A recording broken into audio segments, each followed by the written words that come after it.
Welcome everyone to Wednesday Night at the Lab. I'm Tom Zinnan. I work at the University of Wisconsin-Madison Biotechnology Center. I also work for the Division of Extension Wisconsin 4-H. And on behalf of those folks and our other co-organizers, PBS Wisconsin, the Wisconsin Alumni Association, and the UW-Madison Science Alliance, thanks again for coming to Wednesday Night at the Lab. We do this every Wednesday night, 50 times a year. Tonight, it's my pleasure to introduce to you Caitlin Zant and Tamara Thompson.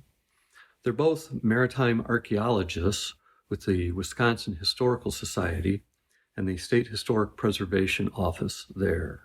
They're going to be speaking with us about the new Wisconsin Shipwreck Coast National Marine Sanctuary, as designated in 2021 and is administered by the National Oceanic and Atmospheric Administration.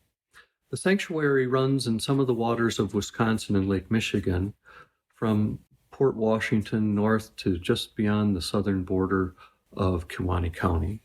And in that sanctuary are 36 known shipwrecks and up to 59 possible other shipwrecks that haven't been found yet, but based on historic documents may be in that region.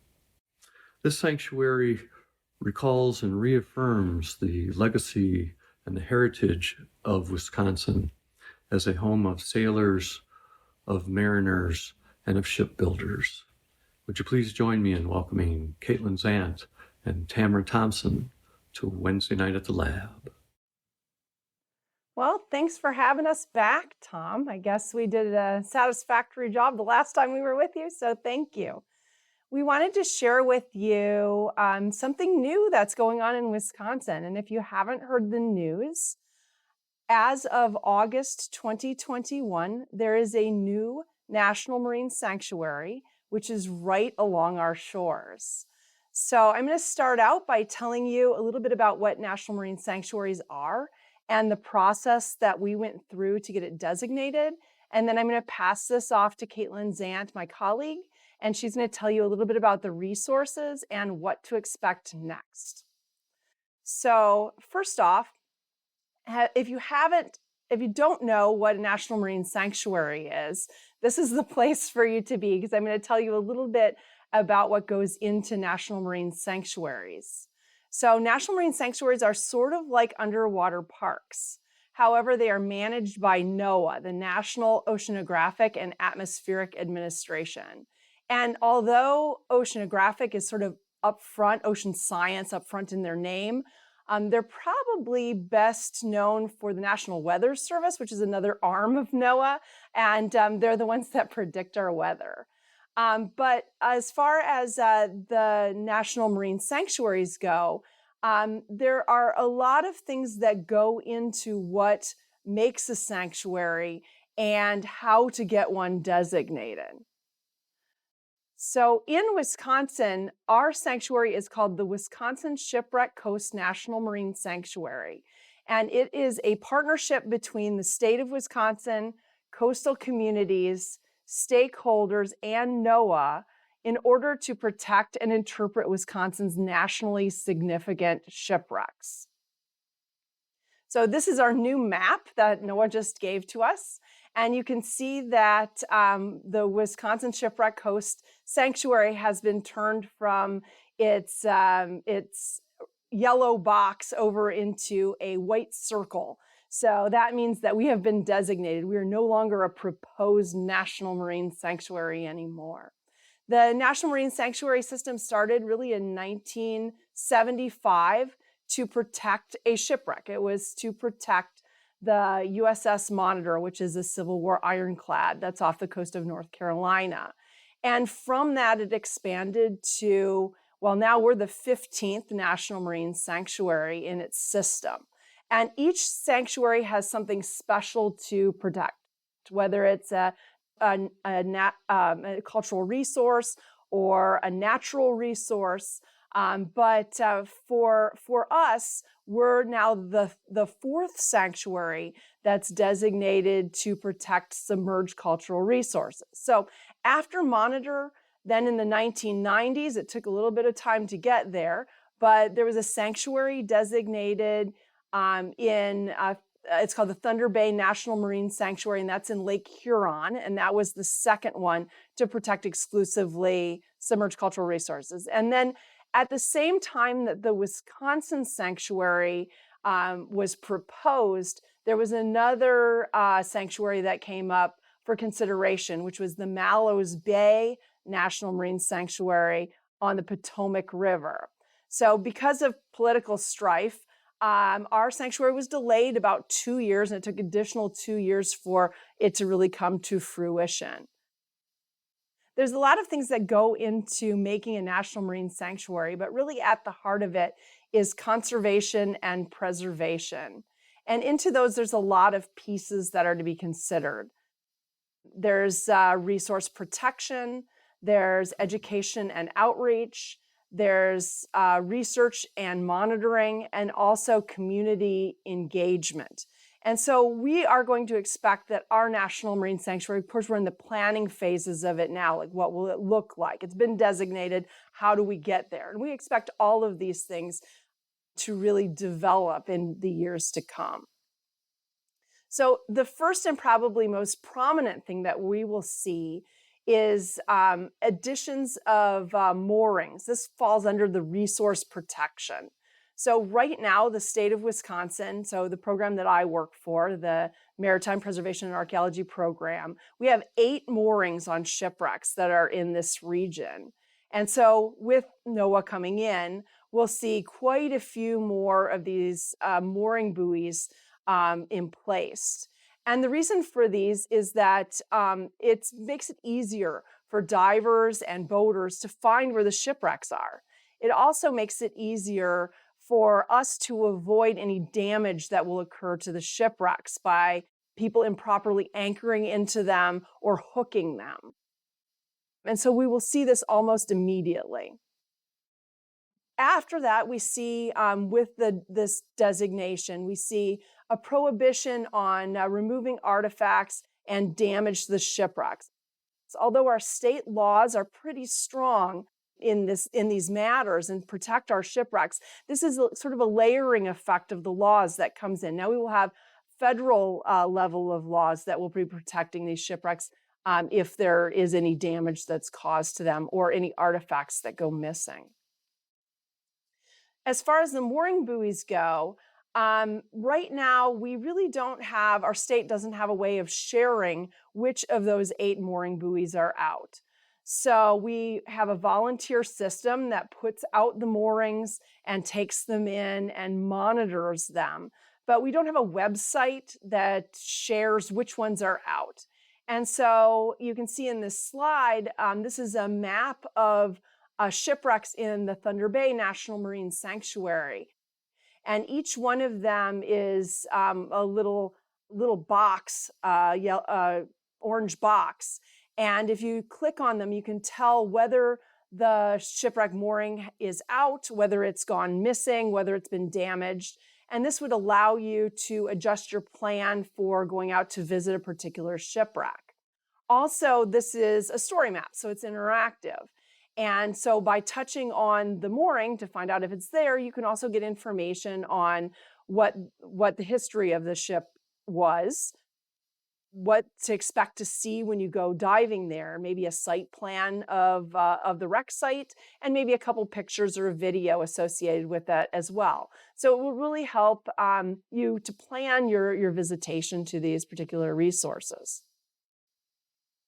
We also have education and outreach. And although our program does pretty well now, associating with teachers and museums in the communities where the National Marine Sanctuary is, this will be a doubling of our effort. So we know that NOAA just this past summer in 2021 received an ocean exploration grant. And in that, the role of the grant was to educate educators and to teach them about science and also archaeology, and really the science of archaeology. So it really incorporated new techniques that are coming to play in the field of archaeology and allowed them to explore shipwrecks right along their shoreline, but then to take that information back to the classroom so that we'll have a new generation that will be excited about what's right in their backyard. NOAA also has an underwater robotics program. Here we have a competition that's shown that takes place in the Thunder Bay National Marine Sanctuary. Again, they have sort of a package program that can be implemented in the communities and in the schools to build robots and to have them do specialized things underwater. And then they have competition, so we can really see the potential for expanding this to students along our coastline. And then research and monitoring. So again, although our program has been very active, and that's actually one of the reasons the sanctuary is here because of all of the activity, we'll have this increase in assistance, this doubling of our efforts to go out to these resources, to collect additional data, to collect pictures on a yearly basis so that we can see a continuity of monitoring on some of these sites, but also to produce photogrammetry and to use the latest in technology to understand the resources that we have here. And also community engagement.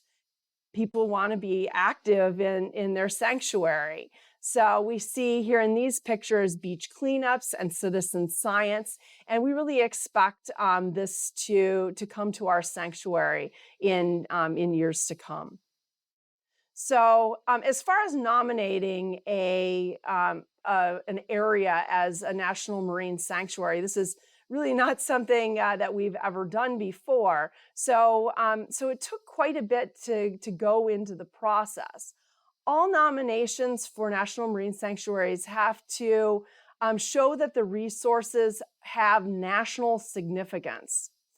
It also needs to show that there is community-based support for the sanctuary coming in. And then it needs to spell out possible commitments for partnership opportunities for NOAA. There also needs to be additional opportunities for research and education. So we started putting this nomination together, and we finally submitted it for consideration in December of 2014. And then NOAA, it took about a year, and NOAA approved it, and it moved into sort of the next phase of consideration toward designation in October of 2015. But it didn't start there. It started long before that. Actually, in 2007, we received a grant from NOAA through the Wisconsin Coastal Management Program. And this was to understand our resources a little more. It enabled us to compile a list and to analyze all the submerged cultural resources of the state. And in doing this, we looked for natural groupings of the shipwrecks.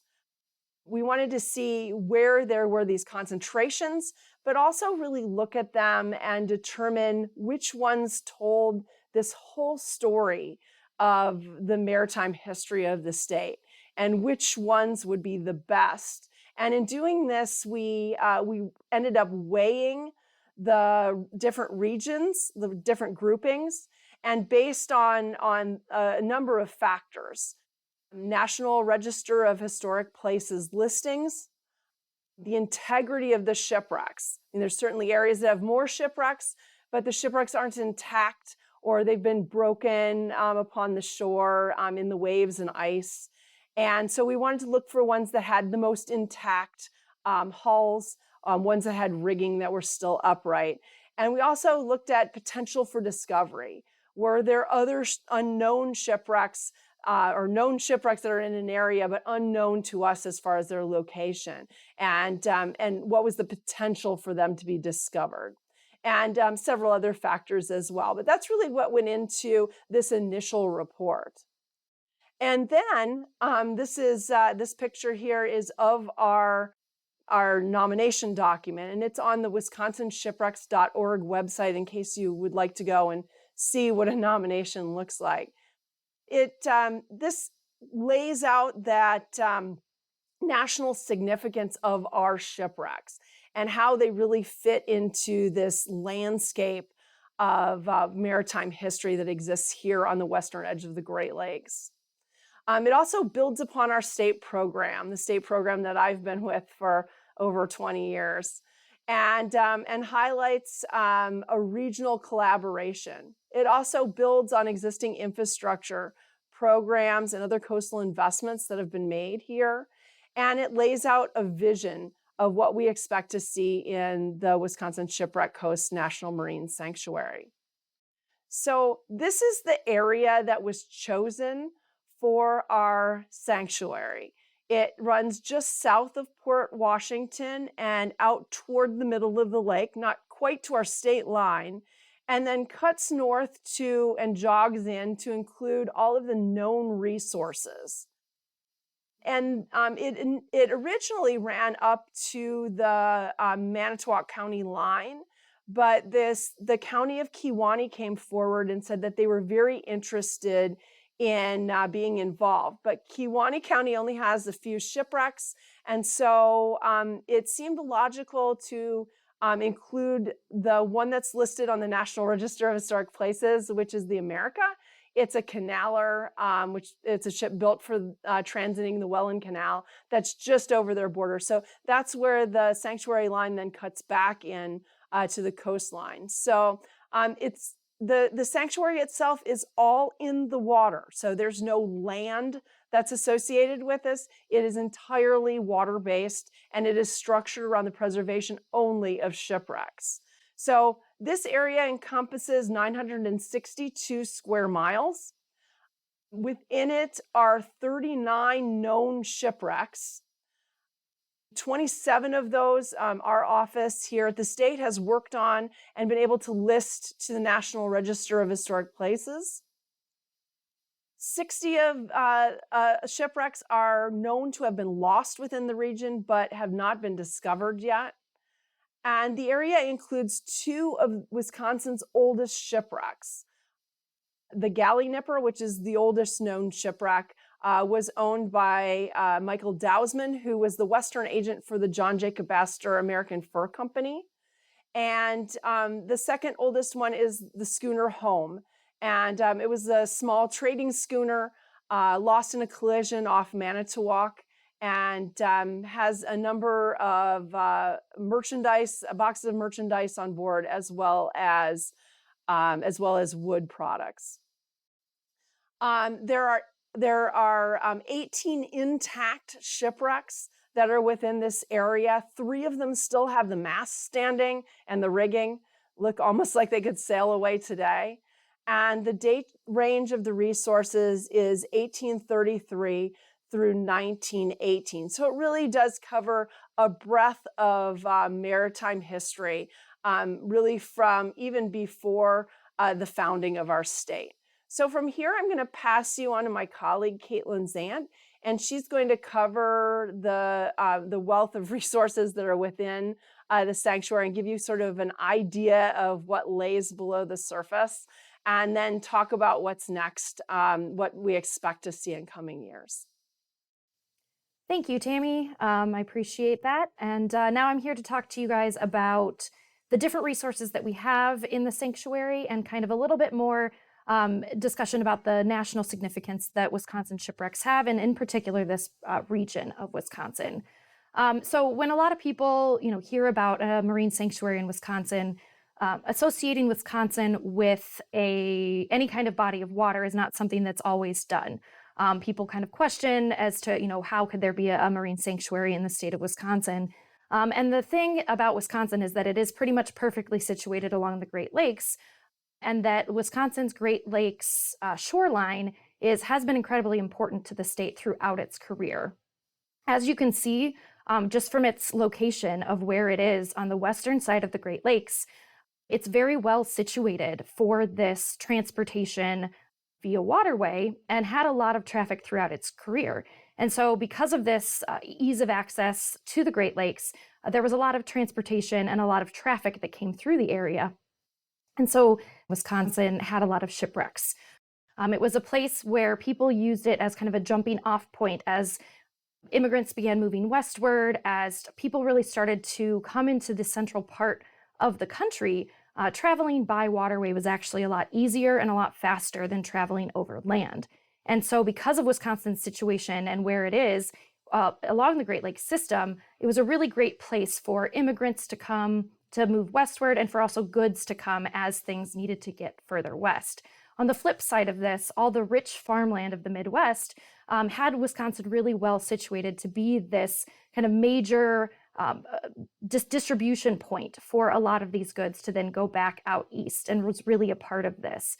And so really a lot of the shipwrecks that we have here in Wisconsin, they're not just Wisconsin shipwrecks. They're located in Wisconsin, but they are a part of this larger regional and national story.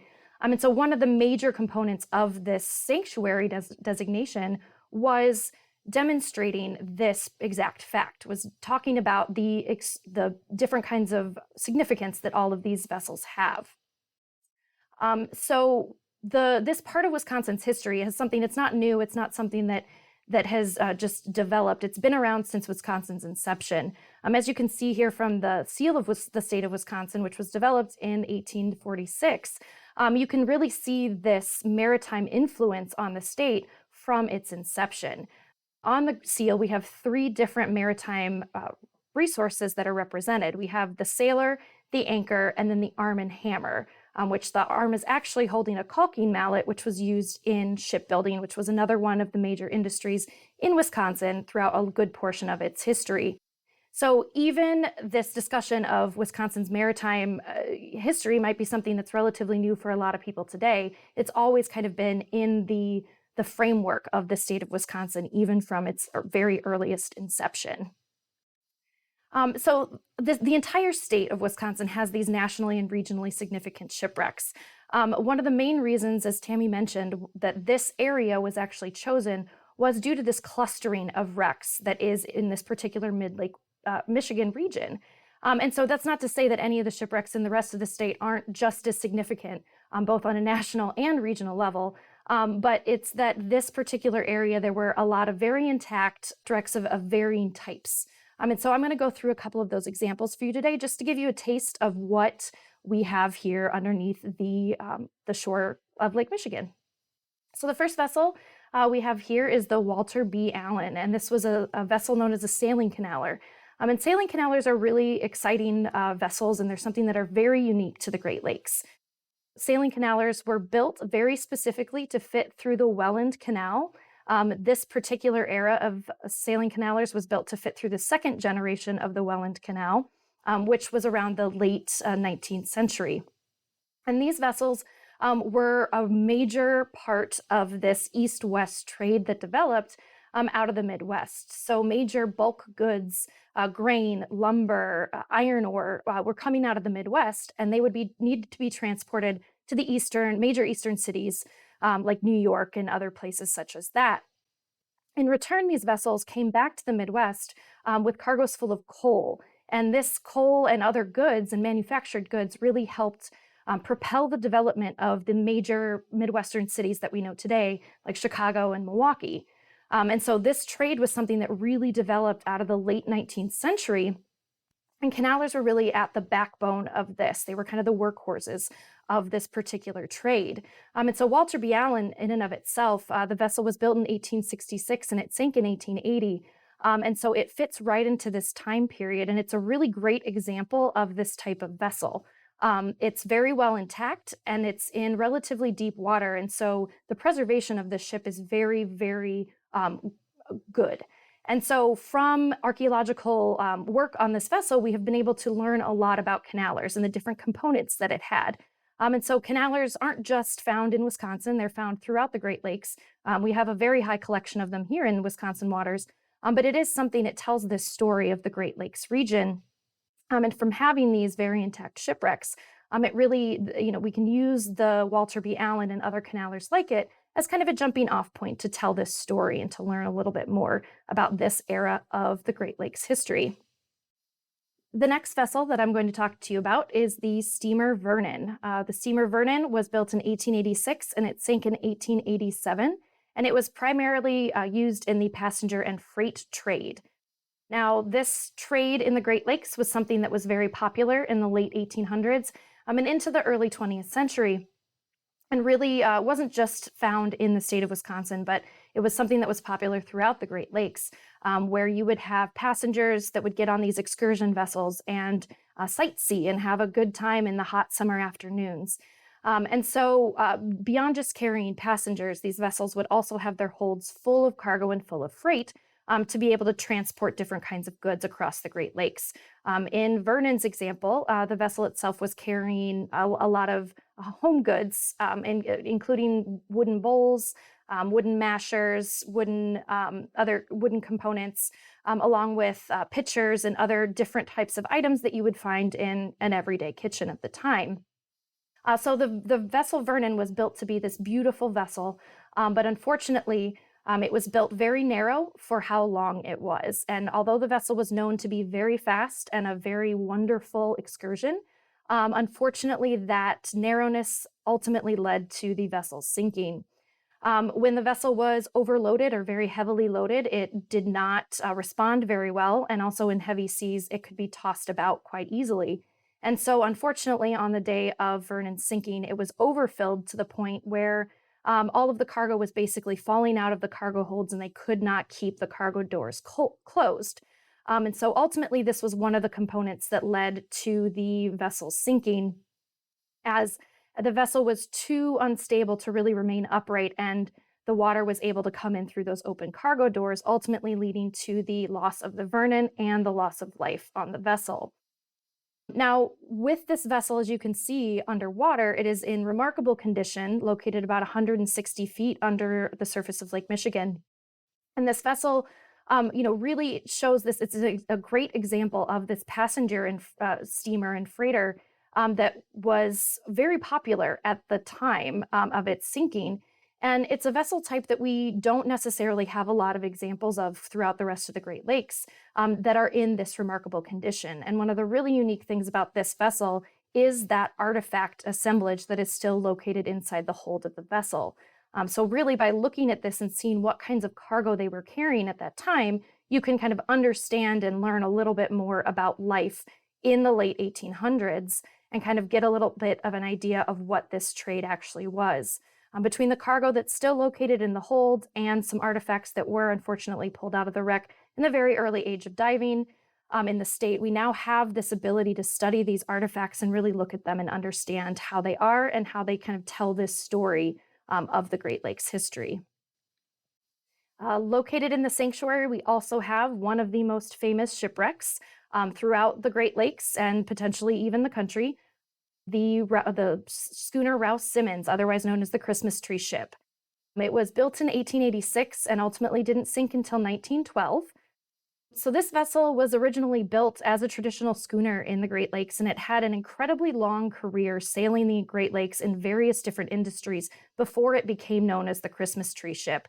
And so by looking beyond just this kind of final story of its sinking and getting to know a little bit more about the schooner's life, we really get an insight into just general Great Lakes cargo trade in throughout the late 1800s and kind of have this understanding of what was going on in its life.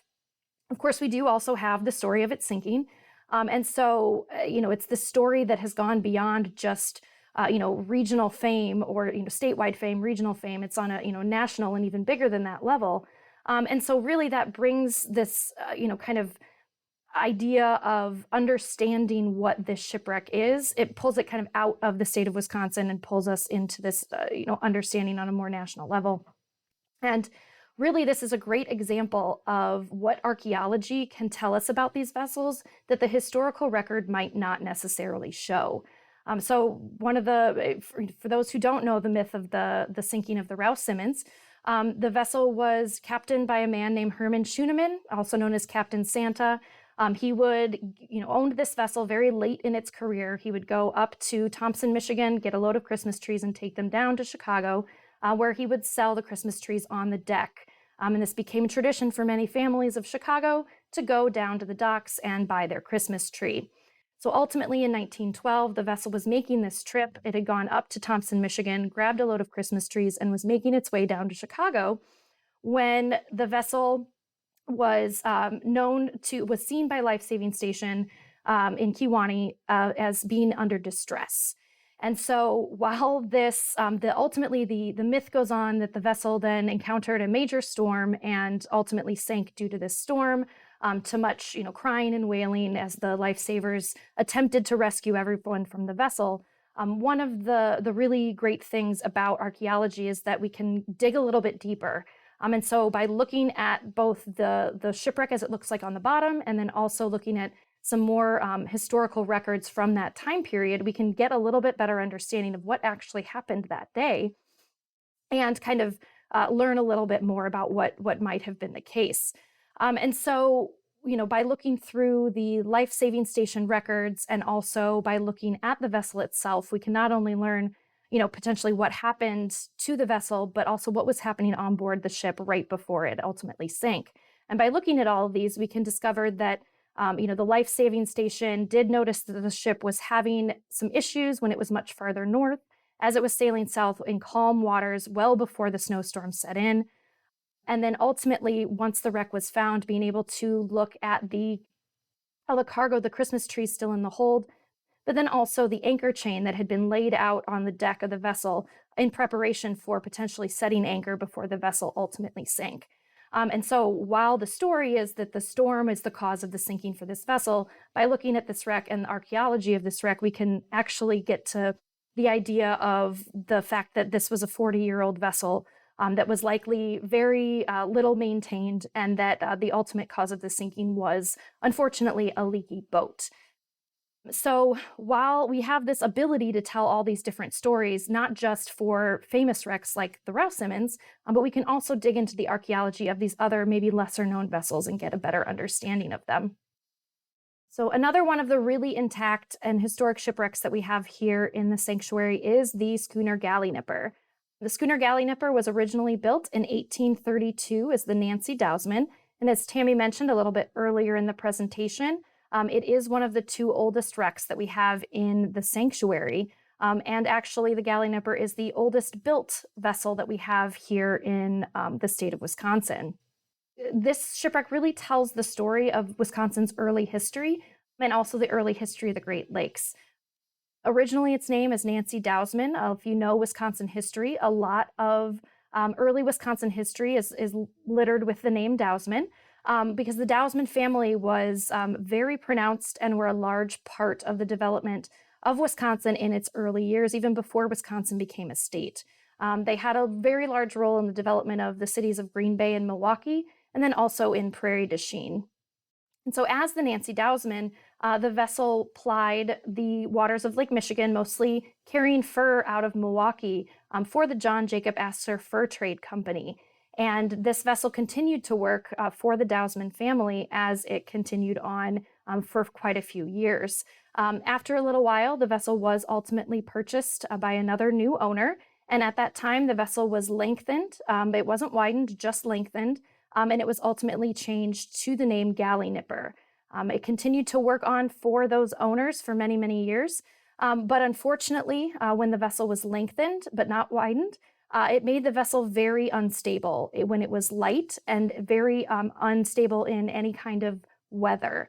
And so when the vessel was continuing throughout its career, it ultimately was the cause for its sinking was this instability. And so on the day of its sinking, the vessel was swamped with water and ultimately could not be righted and sank beneath the waters of Lake Michigan.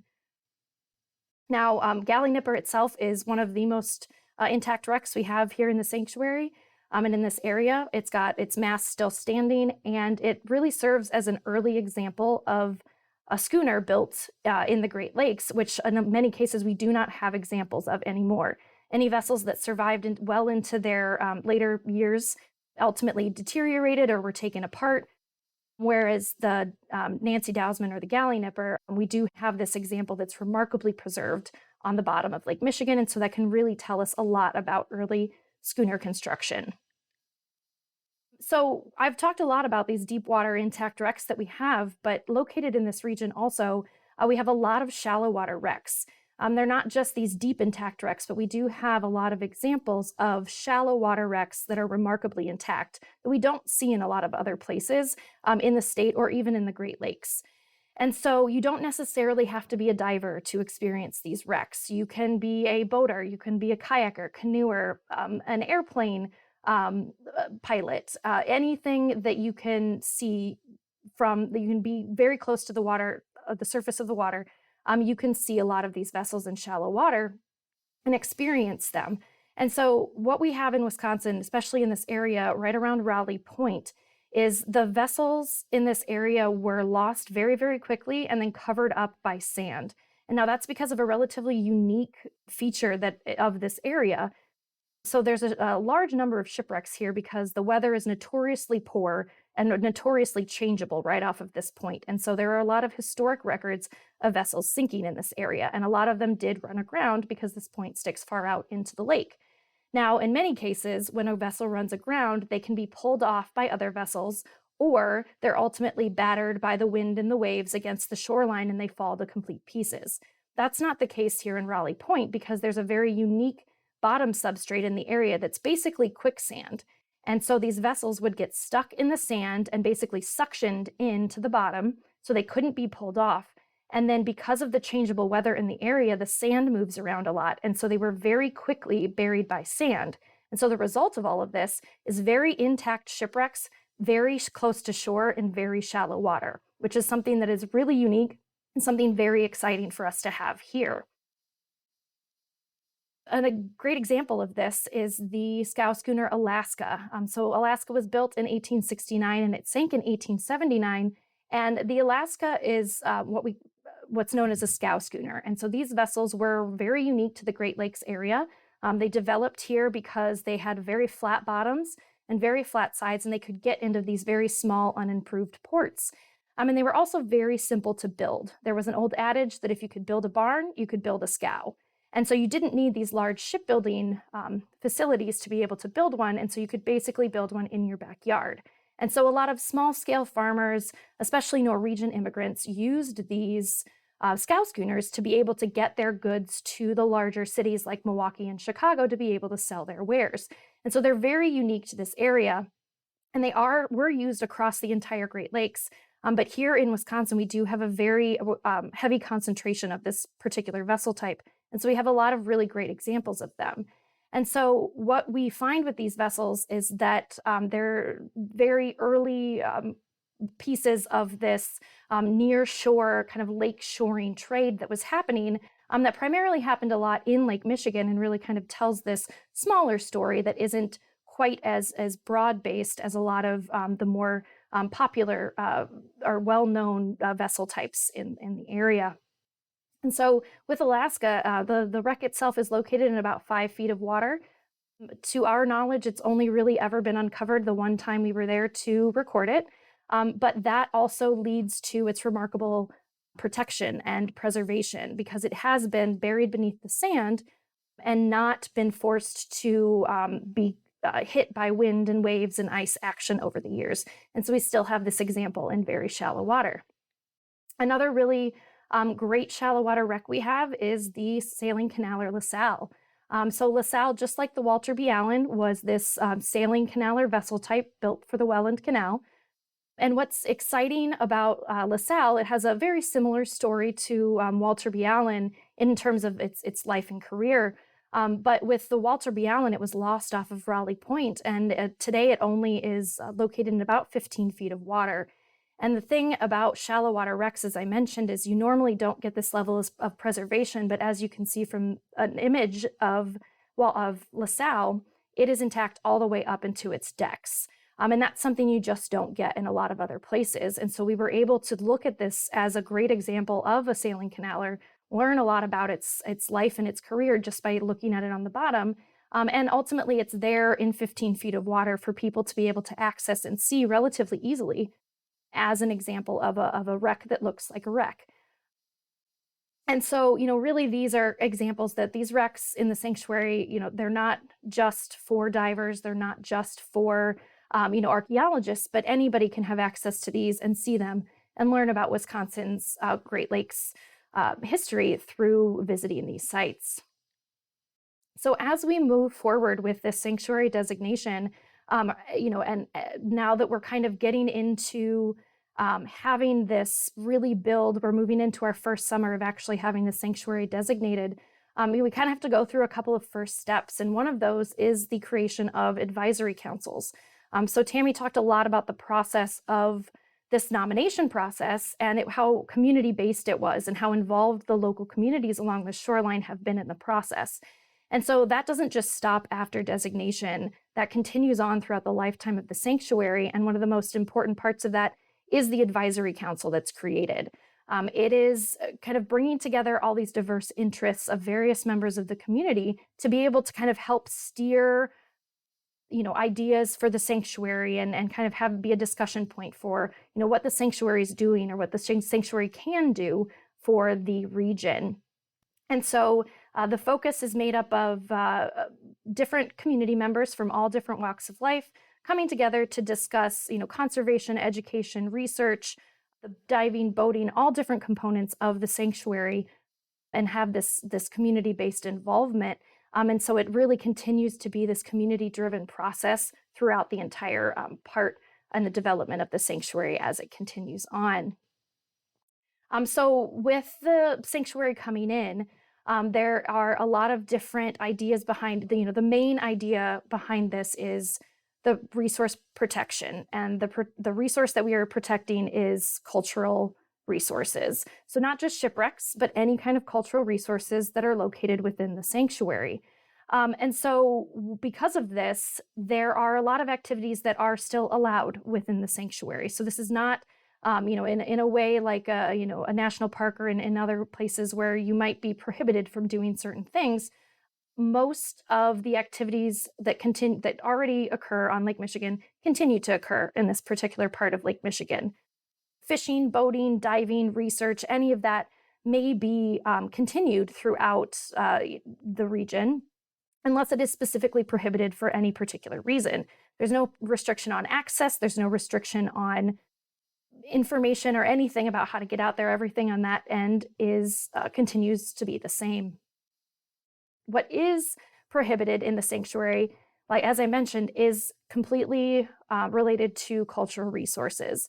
So in the state of Wisconsin, we have been very lucky and always had very good cultural resource protection laws in place. And so that is something that we're really proud of here in Wisconsin, and is one of the reasons that we've really been able to protect and promote our shipwrecks quite as much as we have. So with the sanctuary coming in, it just kind of adds that extra layer of federal protection to these wrecks, a little bit beyond what was already covered by state protection as well. So one of the prohibited activities in the sanctuary is recovering, altering, destroying in any way any part of a shipwreck or any of the artifacts located on a shipwreck. Now, this is something in the state of Wisconsin that has always been protected. But again, this sanctuary coming in is something that's a little bit more of another agency that can actually help protect these resources and help enforce these rules in the area. And so as it is, all of the shipwrecks as they are on the bottom of Lake Michigan are to remain as they are, along with all of the artifacts, and they can be enjoyed by divers, they can be visited by divers, but anything is left where it is. Basically the adage, take only pictures, leave only bubbles, really applies to this. The second prohibited activity in the sanctuary is using grappling hooks or anchors or any other kind of device to attach to a shipwreck. So one of the big parts of the sanctuary coming in is kind of expanding the buoy process, as Tammy mentioned, and expanding the number of buoys that we have in the sanctuary so that people can access these resources in a safe manner. And so continued grappling of wrecks can ultimately lead to their damage, and have in Wisconsin led to the damage of some of these historic shipwrecks that can never be recovered. And so through this regulation, we're basically it's another step to protect these resources and to make sure that they remain pristine and remain protected and preserved for all to see. And so along with this does come this installation of all of these buoys, so that then you can safely anchor a boat or safely attach your boat to the buoy as opposed to the shipwreck where you might potentially damage it.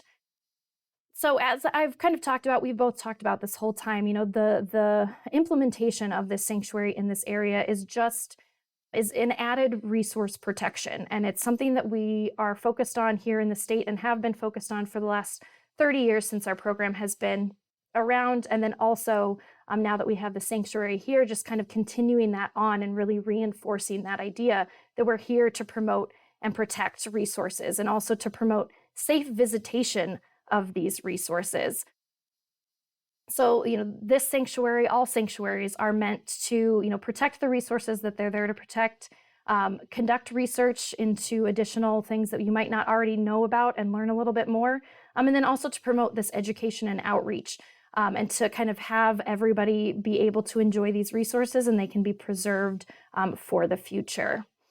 And part of that is this safe tourism and safe visitation of these. And so, beyond just being, putting us on a national level for people to understand that there are shipwrecks and cultural resources in Lake Michigan, the implementation of the sanctuary really does bring in this kind of recreation and tourism to the area that it just doubles those efforts to be able to do that. And it really is, to promote the use of Lake Michigan and, continue with the diving and the fishing charters and the boat operators and everything that's already going on in the state and just amplify that and put it on a national stage so more people know about the great resources that we have here in the state of Wisconsin. Similarly to like in Thunder Bay at the National Marine Sanctuary, glass bottom boat tours developed in that area. So people, if you're not a diver, you don't own a boat, you don't want a kayak, you can still go out and be attached to these resources and get to enjoy them and see them. And so that's something, that's really a big part of this sanctuary. And another great benefit that we have from it is now to get people to understand and know about the great and fantastic resources that we have here in the state of Wisconsin. With all of that, if you do want to learn a little bit more about the Wisconsin Shipwreck Coast National Marine Sanctuary, or have any questions, or just want to learn more about Wisconsin shipwrecks in general, you can feel free to contact either myself or Tamara. Our contact information is included here. We're happy to answer any questions you have via email. Otherwise, we do have a website, wisconsinshipwrecks.org, and that's where we post images of all the wrecks, and we have information on all of the wrecks that we have here in the state of Wisconsin. With that, I'd just like to say thank you to everybody. Thank you to Tom. Thank you to everyone who is watching us tonight. And I hope you enjoyed this presentation and learned a little bit tonight.